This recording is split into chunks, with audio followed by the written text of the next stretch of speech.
Welcome back to the channel.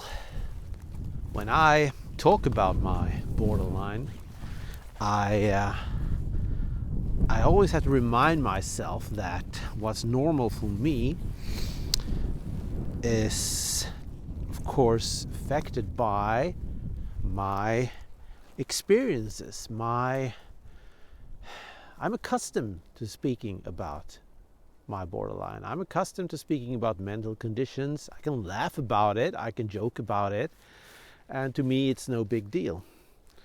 But it is to a lot of other people, and my experience isn't really necessarily the common one. And of course I choose my time and place to speak about it. Very few of my friends know of this condition. I have spoken about it to some, but actually there are plenty of, well, I don't have a lot of friends, but of my close friends that don't know anything about it,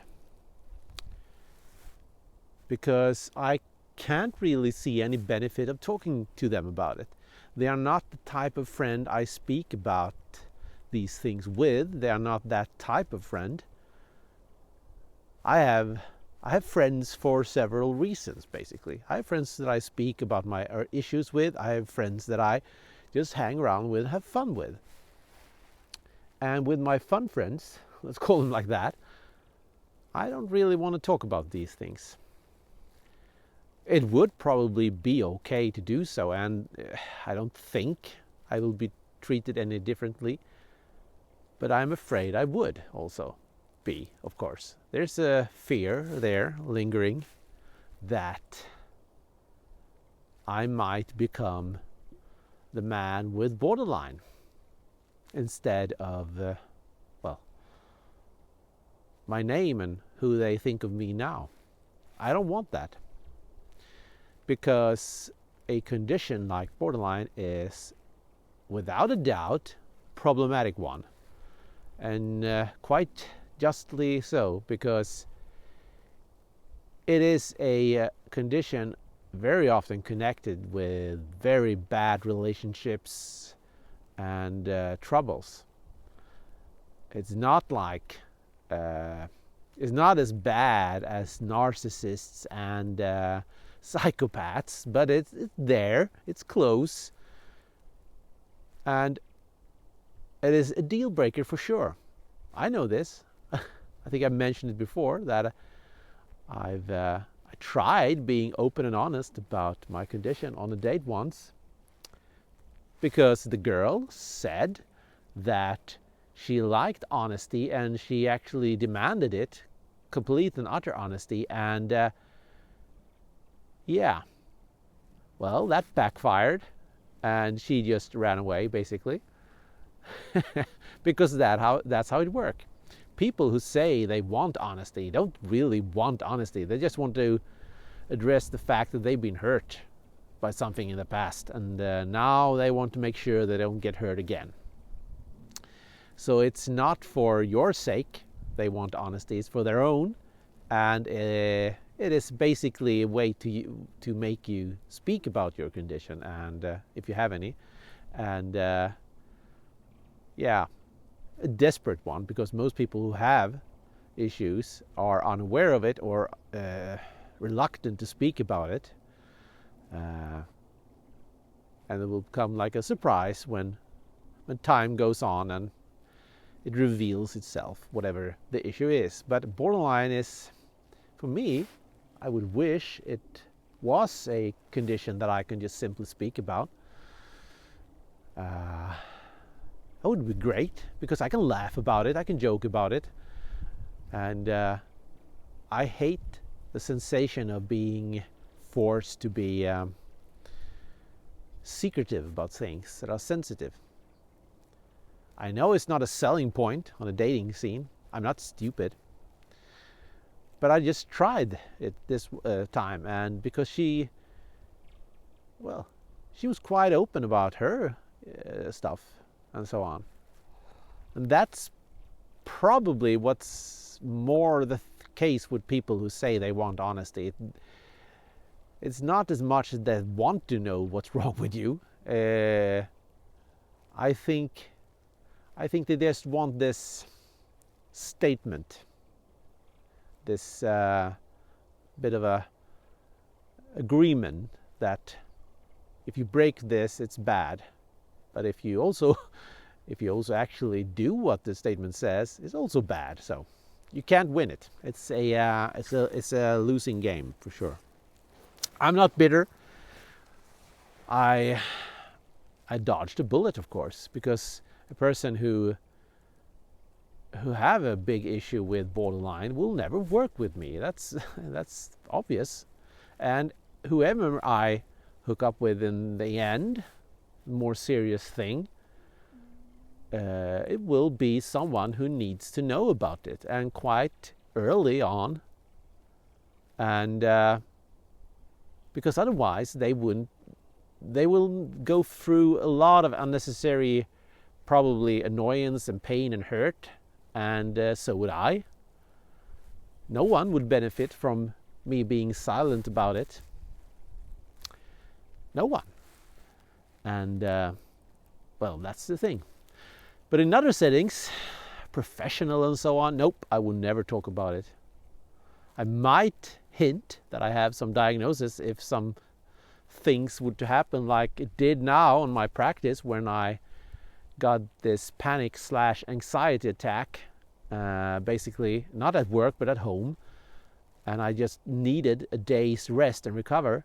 I said I stressed out, and the day after I talked with my mentor there, that said that, well, she's very kind. She asked me what was wrong, and I just explained, well, I have this diagnosis that makes me unable to sometimes handle stress.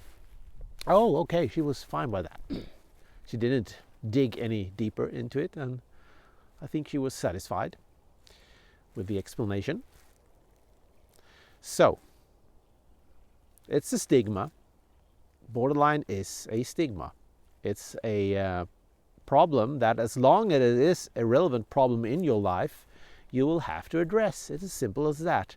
You'll have to address it with people who are around you. Keeping it a secret from a partner is actually, I think that is an asshole move. You're a cruel and bad person if you do so, because you would just prolong something that is problematic. And it's obviously problematic if you know you have it and you don't do anything about it and so on, and it is something that is relevant in your relationship. It's going to be problematic. But it's going to be less problematic if you have a partner that is loving and understanding and can help you and support you and shake her head or his head at you when you have your, well, how shall I put it? Your spells of bad days, when you're very upset about things and when you're very afraid about things, insecure about things. It's good if they know what's going on.